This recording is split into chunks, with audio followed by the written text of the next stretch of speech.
يا سيدي ويا مولاي يا رسول الله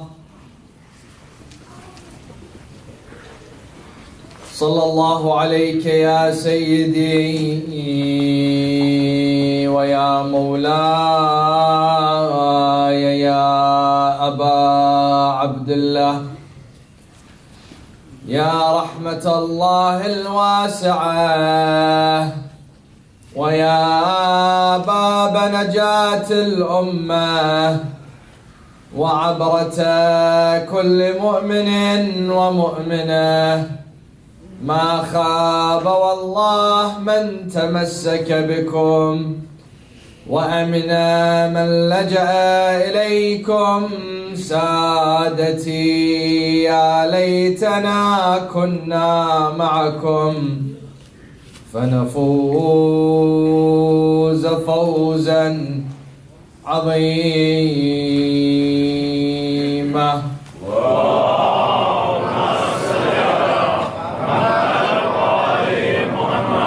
قال الله في محكم كتابه الكريم بسم الله الرحمن الرحيم وإذا الموءودة سئلت بأي ذنب قتلت صدق الله العلي العظيم.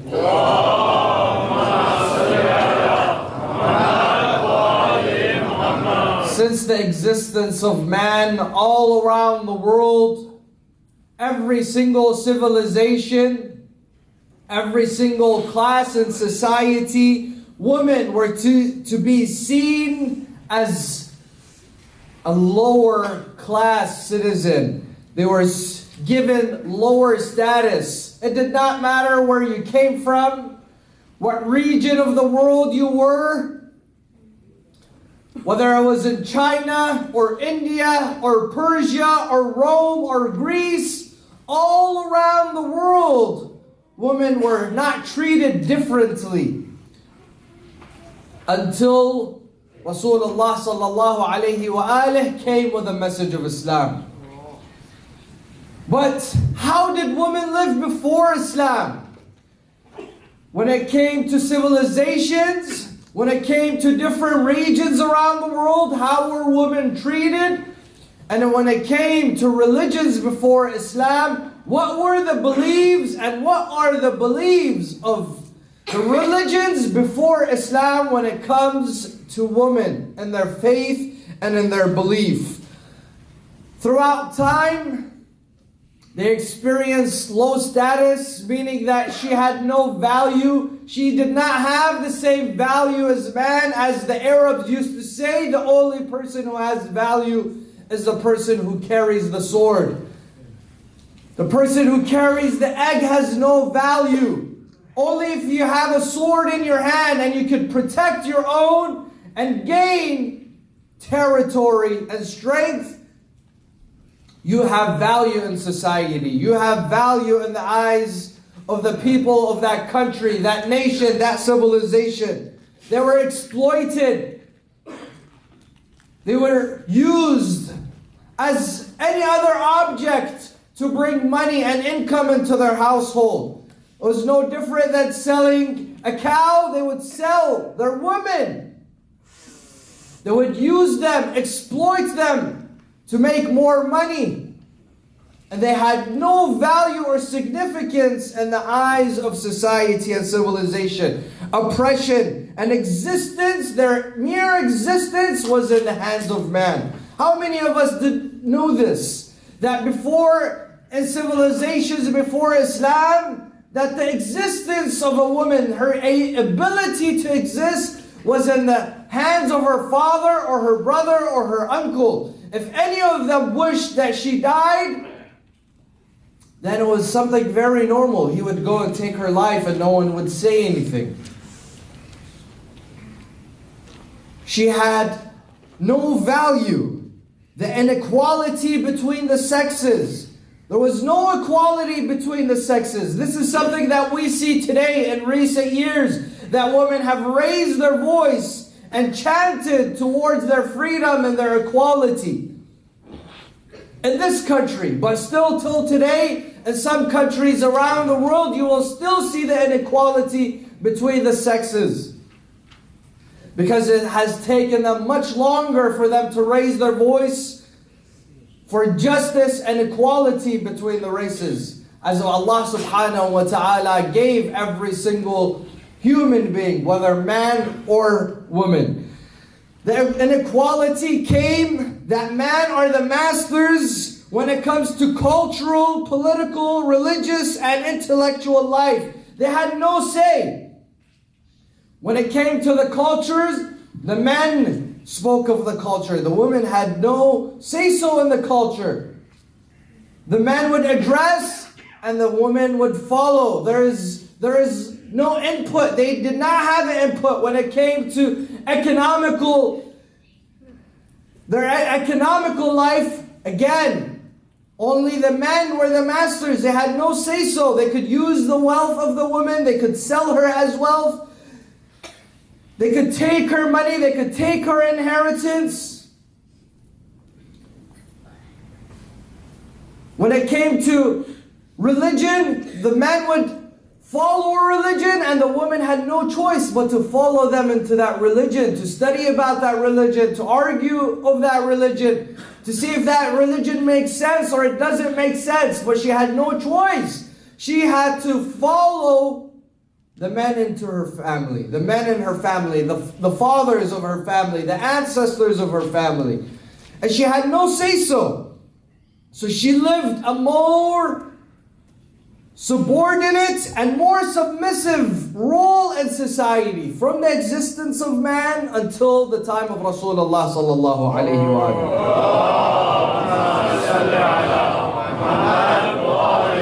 So how did societies see them? How were they viewed by different societies, different nations, long before the nation of Rasulullah sallallahu alayhi wa? Before Rasulullah set up his government in the city of Mecca and in the city of Medina, and had his religion spread throughout the world. How did people view women and value women? Was there any value for her in society?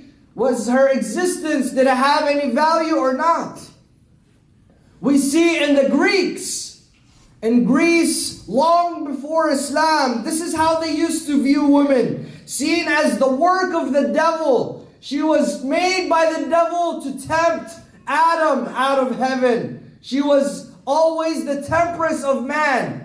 The easiest way for man to be persuaded into seductions, have a woman next to him. She's the one that tempts man into all sin, into all destruction. All wars are based from women. Every single evil was behind and rooted from a woman. This is what the Greeks believed. They were bought and sold, whether they were sisters, mothers, aunts, grandmothers, they were purchased and sold. They had no value, no family value. People could wake up in the morning and say, I want to sell my mother today. I don't want her to be, I want John's mother. And they go and exchange as if they're exchanging products. And they had no inheritance.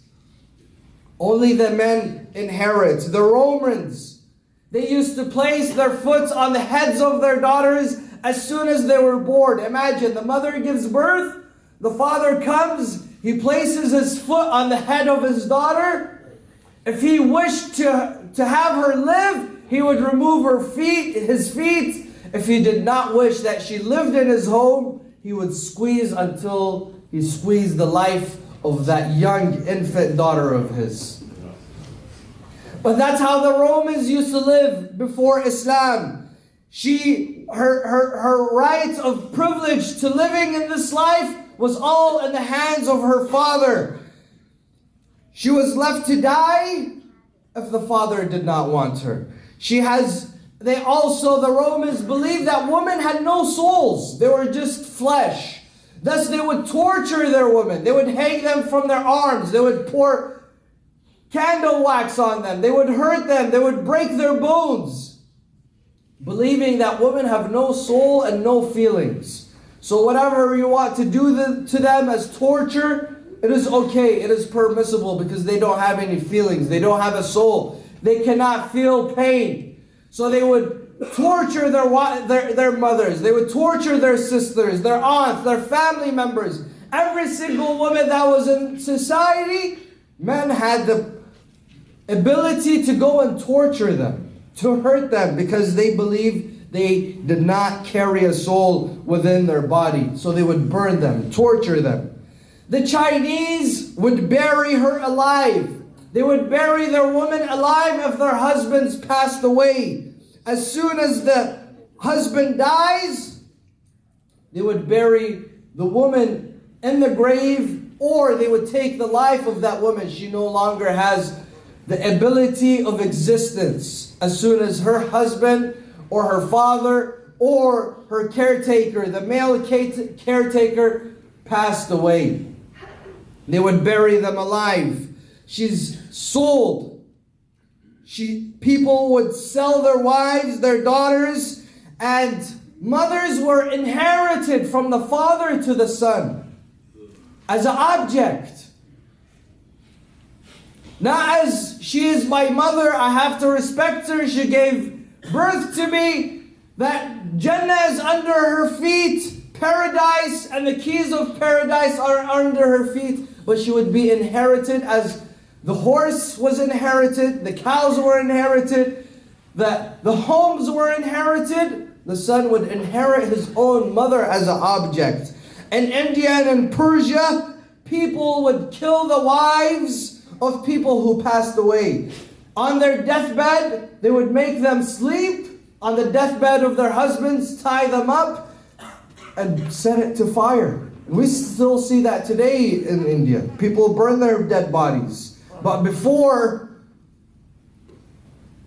they would not give the ability of this woman, this wife, to even live an extra day after the death of her husband.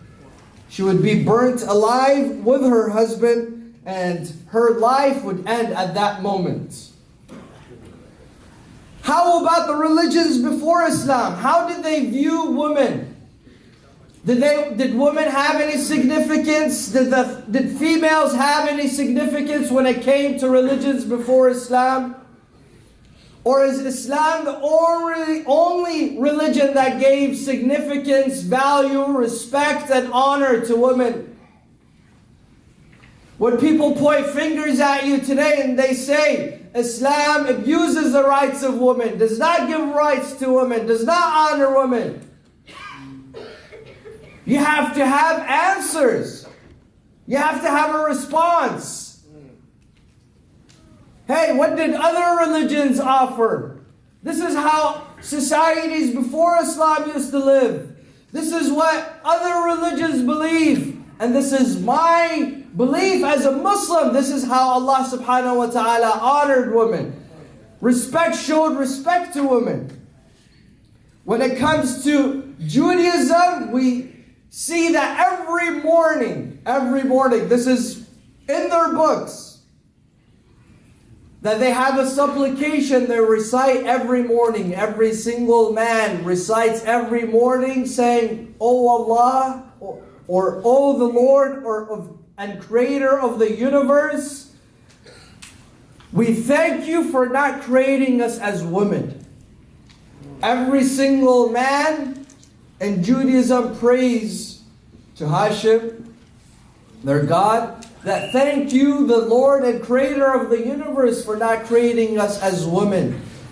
Temptresses of Satan, the tool and the mean of Satan, being a rope of Satan. This is their belief. A wicked curse, because she is the reason that Adam was seduced and exiled from eternal paradise, eternal happiness. She's the temptress. She tempted Adam to go towards the tree.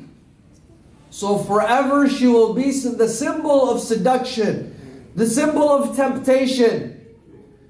Also, they believe in their fiqh that a mother of a daughter who gives birth to a daughter is unpure for 66 days, while the woman who gives birth to a son is only impure for 7, because carrying a girl in your stomach and in your womb for 9 months accumulates much, much more filth.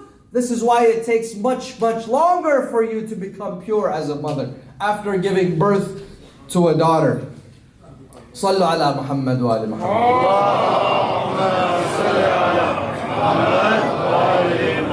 Also in their belief that she fell from the ribs of Adam alayhi salam.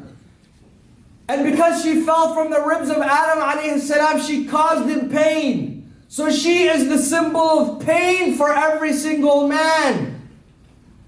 Every single man who has a woman in his life, he has pain in his life. He has hardship in his life. Because like our father, who Eve fell from his ribs, and he went through that pain, she will always be a symbol of pain. The book of Exodus says that a man could sell his daughter before the age of puberty. He could go and sell his own daughter before the age of puberty in the book of Exodus as an object, as a mean of commerce, as a mean of business. People would have daughters and then go sell them in the brothels, go sell them out as a slave, not knowing what's going to happen to that young daughter. They could care less. She had no meaning. She had no value. And of course, when it comes to Christianity, is all written by the Jews. So they believe in exactly everything that the Jews say. How about Islam and before Islam? Allah subhanahu wa ta'ala noticed that before Islam, within the Arabs had brought all these characteristics, all these negative akhlaq, all these negative acts into their society. From all around the world, they had brought all the disrespectful, dishonorable acts and means of life into their society. So they treated women the worst. This is when Allah subhanahu wa ta'ala sent His message to give honor to women, to show people that look, this is what women had before Islam in every single civilization, every nation, every society. And the Arabs, the worst of nations, the most impure, the most dishonorable, Allah subhanahu wa ta'ala sends His Prophet, peace be upon him, to purify this land and give value and honor to women. They had taken all the brutalities, all the misconduct from every single part of the world, and they would implement it over their daughters. She was seen as an object. She was not seen to be as a human being, as an object. People would trade their women and their families. Whether she was a mother, a sister, a wife, people would trade as a mean of commerce. She had no value. She was seen as an object, inherited from father to son. They brought that also from other nations. Or brothers would exchange their spouse and the woman and their families, exchanging the women and their families as an exchange of product, and then they would bury them alive. This is why Allah subhanahu wa ta'ala says, وَإِذَا الْمَوْءُودَةُ سُئِلَتْ بِأَيِّ ذَنْبٍ قُتِلَتْ. Oh, you father who sees having a daughter as a disgrace, a dishonor. Sometimes this even happens till today. Some people, when their wives tell them, I'm pregnant with a daughter, they become so angry. I can't believe you're having a daughter. I wanted a boy. I don't want this daughter. And they become so angry. Till today, in our communities and our societies. But these people, historians say, would take it a further step. They would take this young daughter. At the age, some people would say they would dig a grave or a hole outside their homes. And the mother would go give birth on the edge of that hole. As soon as the child left her womb, they would throw him into that ditch and bury him. or her. Right away as soon as birth. But some, they would take their daughters at the age of 3 or 4. The father would take her all the way out to the desert and bury her alive. So the Quran is saying, oh, father, you the father, if your daughter asks you, but by what crime did you bury me alive? What did I do? What is your answer? This child who has no ability to defend herself, to protect herself. Why did you bury her alive? Why did you take her life away? And this is how Islam came and made a point to honor women. Ban this ritual, ban this conduct and way of life. Islam gave honor and respect to women. But some people will come and say, Sayyid, how about the verses in the Quran? The verse in the Holy Quran that says, الرجال قوامون على النساء. That men are greater than women or have the upper hand over women and females. What does this verse try to say? الرجال قوامون على النساء وبما أنفقوا من أموالهم. Allah subhanahu wa ta'ala tries to explain to every single one of us the nature of woman. He's not talking about social class or social power, who is stronger, who is not stronger. This is not what Allah subhanahu wa ta'ala is trying to say in the Holy Quran. When someone asks you about this verse, this is your response. Allah subhanahu wa ta'ala is trying to describe the nature of man. Allah subhanahu wa ta'ala created man. He created women. And He knows their nature. He's only speaking about their nature here today. Male, when it comes to the human race, the male and every other creature as well. No different. Every other single animal. Male and female will have the same nature and innate. To have the male to be the guardian and protector, something that they enjoy. Have you seen the alpha male? He sits in the middle and all the lionesses sit around him as a sign of him being the lead protector, their source of protection, their source of defense. However old you get, you will still want to rely on a brother or a father to walk you to your car at night. This is part of your innate. You see him to be more dominant, to protect you. And this is what Allah subhanahu wa ta'ala is talking about in the Quran. He's not talking about as men to be the superior race or anything. This is our answer from the Quran. This is what exegetes say. Allah subhanahu wa ta'ala is not talking superiority when it comes to genders in this verse. And then the other question is, how come it only takes 2 male witnesses and it takes 4 women witnesses in some instances? Allah subhanahu wa ta'ala mentions in the Holy Quran that when it comes to being a witness in some issues, that 4 women need to be present while only 2 men are equivalent or equivalents, have the same equivalence. Is Allah subhanahu wa ta'ala trying to say that 4 women equal to 2 men? So a man is equivalent to 2 women, he's more worthy? Is this what Allah subhanahu wa ta'ala is trying to say in the Holy Quran?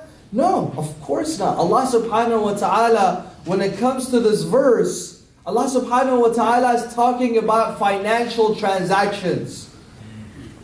He's not talking about genders in society and their worth in society. Allah subhanahu wa ta'ala is talking about commerce when it comes to this verse and before this verse. And of course, right now, how many of us are business owners here? Can you raise your hand, some of you? Business owners. Is your wife present with you every day when you're doing your business transactions? Does she know what's going on in your business? No. So this is why, to prove something, there has to be more than one woman present, because they're usually not present in the atmosphere. And this is the only place where this takes place, that 4 women need to come.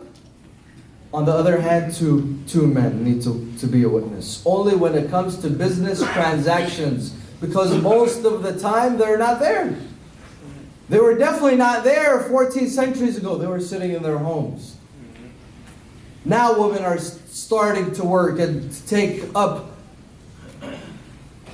employment and employment positions, and to work in the entrepreneurial atmosphere. But before, it did not exist. So if a person came and claimed, hey, this person owes me $10,000, usually women would not know. So if they want to prove their point, 4 women at least have to come and prove that, because they're not in that work atmosphere. This is what Allah subhanahu wa ta'ala is trying to say.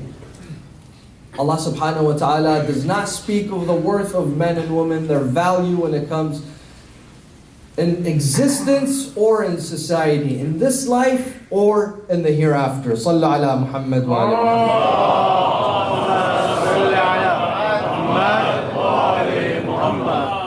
So what did Islam bring forth?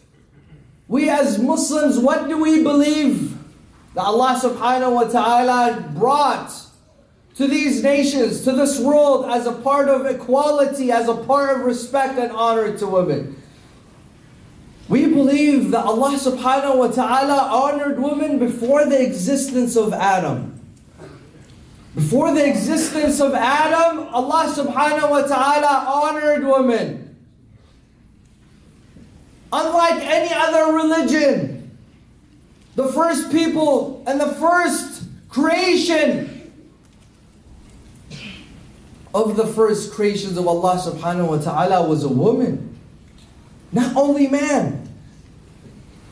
When the light of Rasulullah sallallahu alayhi wa alihi was created, the light of Fatima was also created. And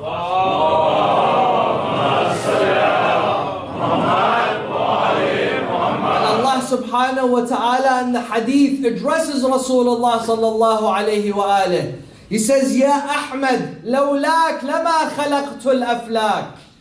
Oh Muhammad, if it was not for you, I would have not created the universe. I would have not created the skies, the earths. It is because I saw you, Muhammad, I created the universe. Ya Ahmad, lawlak lama khalaqtul aflak, wa lawla Ali lama khalaqtuk. And if it was not for Ali and the nur of Ali, I would have not created you, O Muhammad. Nare takbir! Nare risalah! Ya Rasulullah! Nare haydari! وَلَوْلَا فَاطِمَةَ مَا خَلَقْتُكُمَا. And if it was not for Fatima, I would not have created Muhammad or Ali alayhi salam. Allahumma salli ala In order for man to exist, there has to be a woman in existence as well. Allah subhanahu wa ta'ala created Fatima alayha afdal salatu wassalam before Adam, before all his prophets, and He gave her honor and respect higher than any other part of His creation or His created. Even more than Rasulullah sallallahu alayhi wa alihi, her father, and more than her husband, Amir al-Mu'mineen alayhi salatu wassalam. To a point that he says, I would not have created you both if it was not for Fatima, peace be upon her. This woman, this pure woman, this pure mother, this pure wife, this pure daughter. Her existence was before the existence of Adam. As-Suyuti in the book of Al-Durr al-Manthur says, when Adam committed his mistake, he asked Allah subhanahu wa ta'ala to forgive his mistake, to overlook his mistake.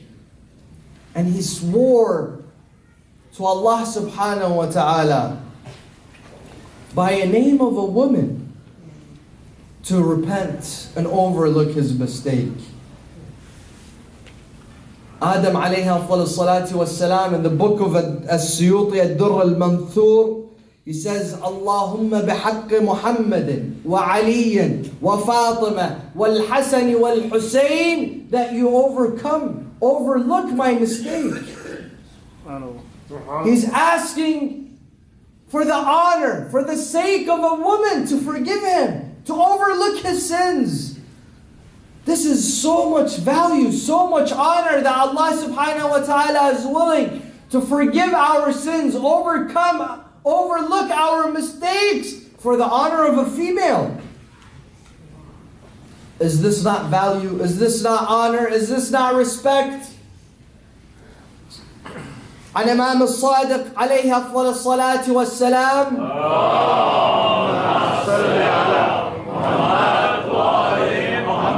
He says, إنما سميت فاطمة الزهراء لأن الله خلقها من نور عظمته. She was named Fatima because Allah subhanahu wa ta'ala created her from the nur and His light of might and power and strength. This woman is created from the nur of Allah subhanahu wa ta'ala. Which other religion says this? That a female was created from the source of Allah subhanahu wa ta'ala, from the light of Allah subhanahu wa ta'ala. من نور عظمته فلما أشرقت أضاءت السماوات والأرض. And when she was created, her light was created, the skies and the earths were given light.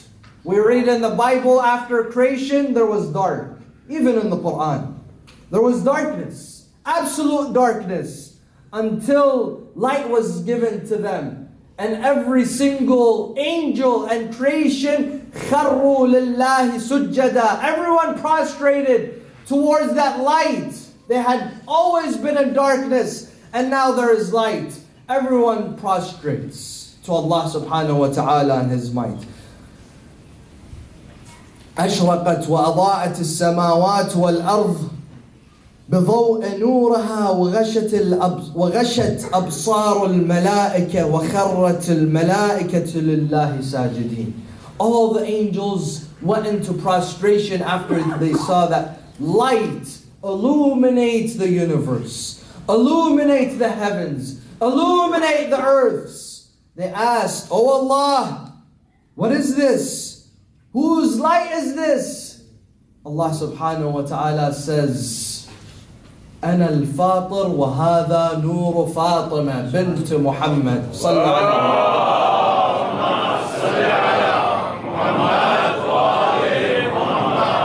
All the angels in the skies, they prostrate out of respect for a woman, for a female. Allah subhanahu wa ta'ala brags for a woman and a female. He has all His angels, His creations, bow down and show respect to a female and a woman. And of course, what we believe in the mother of believers, Khadija alayha afdal salatu wassalam.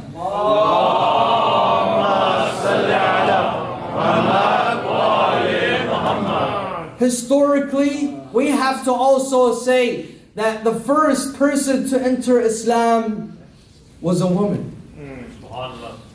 Was a woman. Historians say that one day Rasulullah sallallahu alayhi wa enters Mecca. He enters Mecca and there's a woman walking behind him with also a teenage boy. They go stand in front of the Kaaba and they start to pray. For 5 years, brothers and sisters, it was only these three praying to Allah subhanahu wa ta'ala. Rasulullah sallallahu alayhi wa Khadija, the mother of believers, salamullahi alayha, Khadija al-Kubra, and Amir al-Mu'mineen alayha salatu wassalam. The Arabs ask Al-Abbas, the uncle of Rasulullah, who are they? Al-Abbas says, this is my nephew Muhammad. He says that Allah subhanahu wa ta'ala has spoken to him. And Khadija, the wealthiest woman, the strongest and most powerful woman in the whole Arabian region, the daughter of Khuwaylid, she has fallen in love with him. And she has already given her shahada. She has already become a Muslim, and she is the first believer in him. She was first to believe. Rasulullah sallallahu alayhi wa alayhi, when his other wives would mock him because he would remember Khadija alayha salamullah, he would cry and he would say, she believed me when all of you denied me. When I would come back home because Quraysh had beaten me, spit on me, insulted me, hurt me, I would come back and Khadija would remove all my sorrow. She would sit next to me and tell me, Ya Rasulullah, it will be okay. We will get through the storm. How many of our wives, our sisters live this way? This is what we need to learn from Bibi Khadija. From Khadija, salamullahi alayha. She was of the first people to believe.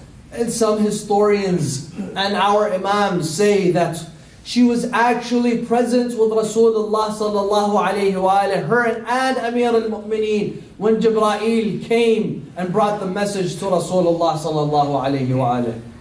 Rasulullah turned to them and he told them, Ya Ali ibn Abi Talib, Ya Khadija, this is Jibreel greeting you with salam, with peace. And he says to tell you to say, Ashhadu an la ilaha illallah wa ashhadu anna Muhammadan Rasulullah.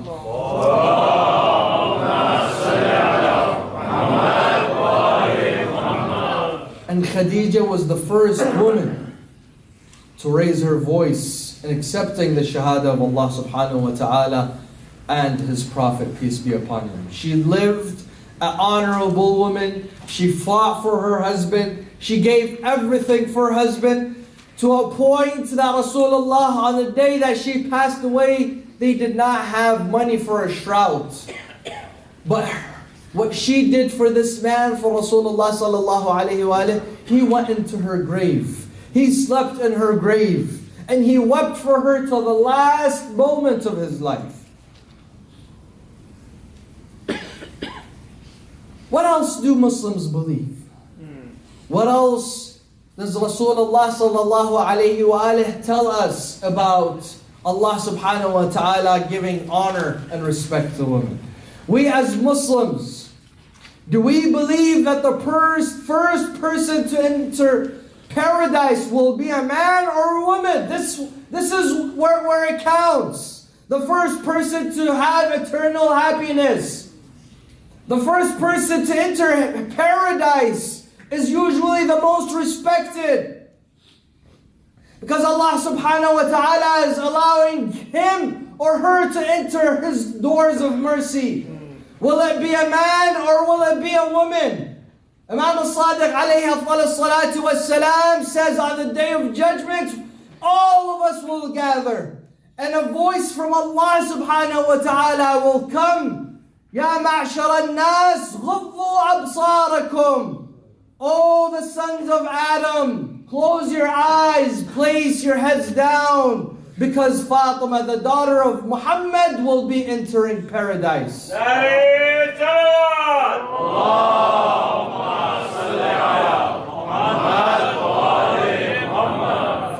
alayha afdal salatu was-salam will enter paradise before her father, before her husband, before her sons, before the prophets, before Adam alayhi afdal salatu was-salam.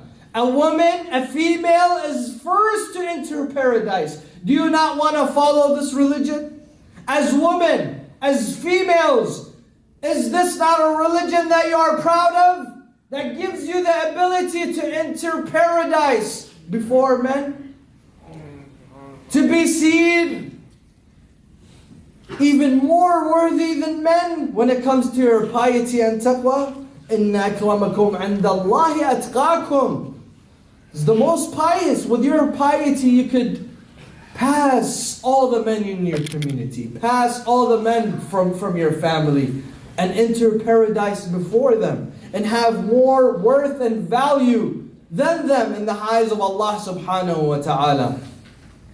And of course, Fatima, peace be upon her, will be the first to give shafa'ah an intercession for the ummah of her grandfather, of her father. The first to give intercession, to save people from punishment, is also a woman, a caring, loving mother. Imam al-Sadiq says she will take every single one of us from the day of Mahshar, and she would say, this person shed a tear for my son Hussein. Then she will stand before Allah subhanahu wa ta'ala, and she would say, oh Allah, the first thing I want for this day is for you to take justice from those who killed my son Hussein.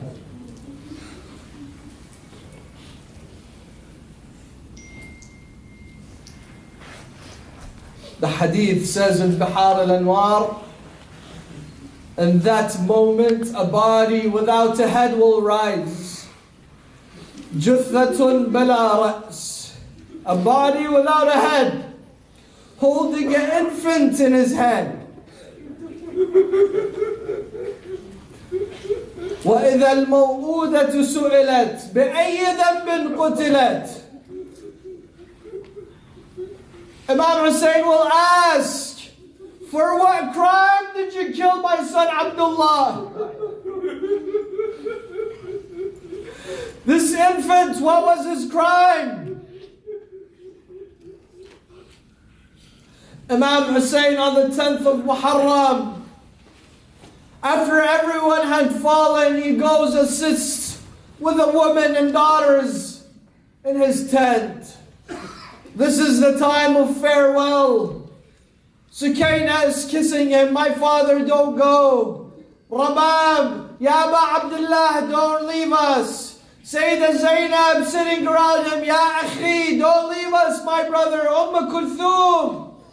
All the women are surrounding him. He's the only man. He's the only protector.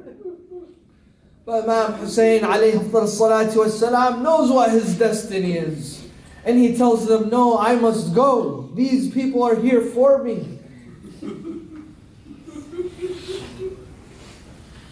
Rabab goes to Sayyidah Zainab alayhi salam. She tells her, Ya Zainab, I am shy to tell Imam Hussein. I am shy to tell my husband. But this child of yours has not drank anything for 2 days. He is dying. I no longer have milk to give this child, this infant. Oh Zainab, please, go ask your brother. Go ask your brother Hussein to get some water for this infant. I cannot witness my son die of thirst. Sayyidah Zainab alayhi salam comes to Imam Hussein.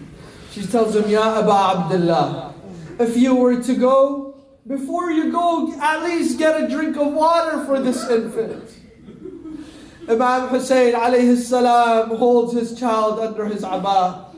He walks towards the enemies. He tells them, if I have committed a crime, if you are mad at me, if you are trying to get me, what is the crime of this infant? He is dying of thirst. Please, I beg you, someone give us some water. They say the army of Umar ibn Sa'd broke into two. A portion of them crying and saying, oh Umar ibn Sa'd, may Allah curse you. How are you not giving water to this infant? Hussein is a grown man. If you do not want to give him water, give this child, this infant, water.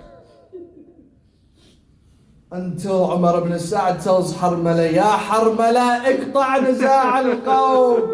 End this fuss, end this commotion. Harmala says, I saw the wind hit on the clothes of Abdullah al-Radi'. It removed the cloth from his neck. I saw the whiteness of his neck. I took a 3-headed arrow and I shot it towards the neck of Ali al-Akbar. فَقَتَلَهُ مِنَ الْوَرِيدِ إِلَى الْوَرِيدِ. The arrow pierced from his whole neck. Imam Hussein fell felt the blood of Ali al-Asghar on his hand. He placed his hand under the neck of Abdullah al-Radi' and poured the blood to the sky. Allahumma hawwan alay. Oh Allah, make this at ease. Oh Allah, help me. Oh Allah. Imagine, brothers and sisters, what was happening to the heart of Imam Hussein. One day a man comes to Imam Hussein. He sees Ali al-Akbar by Imam Hussein, how Imam Hussein shows him love and affection. He tells the Christian man, what would you do if a little thorn went into the fingers and toes of your child? The Christian man says, of course it would rip my heart apart. Imam Hussein points towards Ali al-Akbar and he says, oh Fulan, I will witness that in a few years a group of people cut Ali al-Akbar into pieces. And he cries. Imam Hussein is weeping for Ali al-Akbar 20 years ahead. Imagine what was happening in the heart of Imam Hussein when he had to give his infant.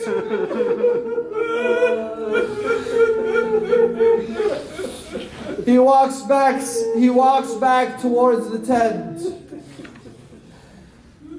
He calls his sister. He knows a mother cannot witness such a horrific scene.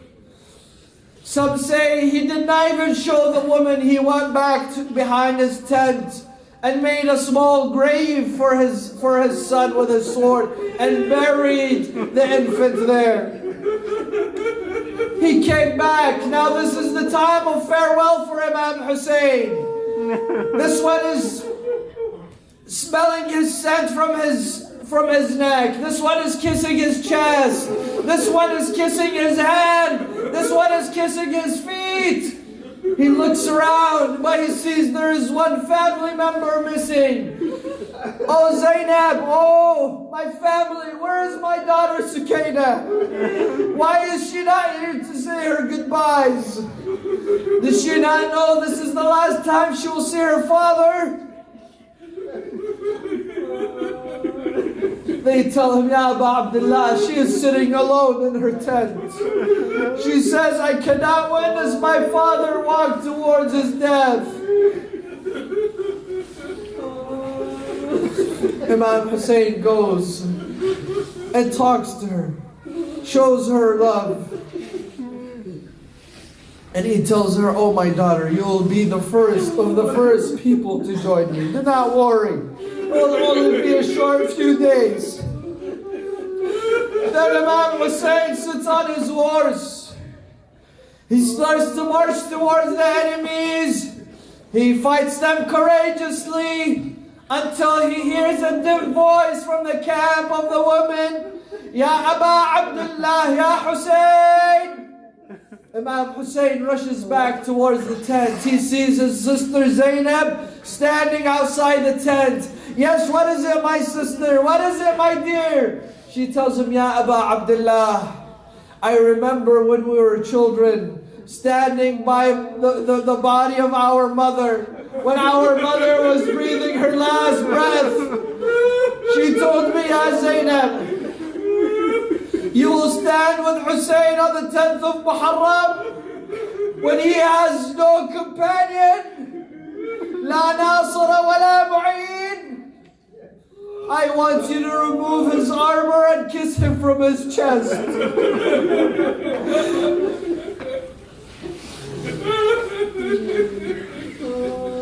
As if she knew what will happen to the chest of Imam Hussein. Ya Fatima, your chest, your ribs were broken by one nail. Your son's chest and ribs were trampled by thousands and thousands of horses. Is this why you sent to kiss for your son Hussein? She tells him, Ya Aba Abdullah, remove your armor He removes his armor and she kisses him on his chest and turns towards Medina and she says, Ya Ummah, laqad addaytu al-amana. I have done what you told me, what you asked from me. Imam Hussein goes back to the enemies. He fights them for a few hours until he comes to rest. He comes to rest. He takes his cloth to wipe his sweat from his forehead.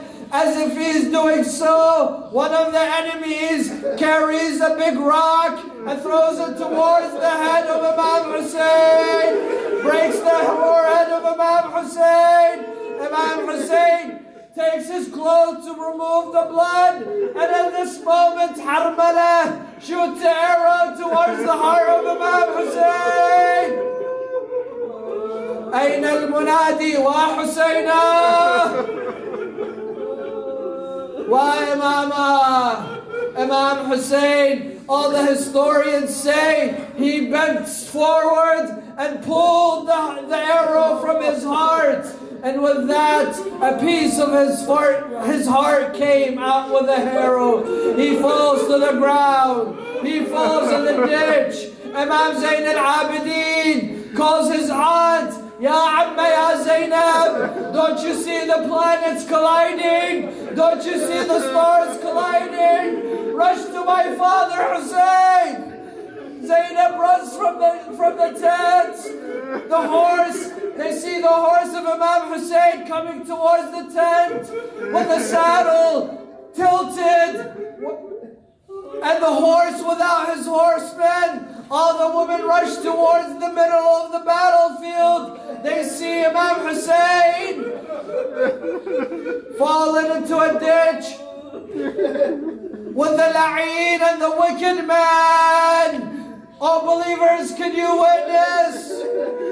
He kicks Imam Hussein in his chest. He sits on the chest of Imam Hussein. Zainab screams, Ya Shimr, khalli an ibn ummi. Oh Shimr, get up from the chest of my brother Hussein. Inna lillah wa inna ilayhi raji'un. وسيعلم الذين ظلموا وأي منقلب ينقلبون والعاقبة للمتقين. صلوا على محمد وآل محمد.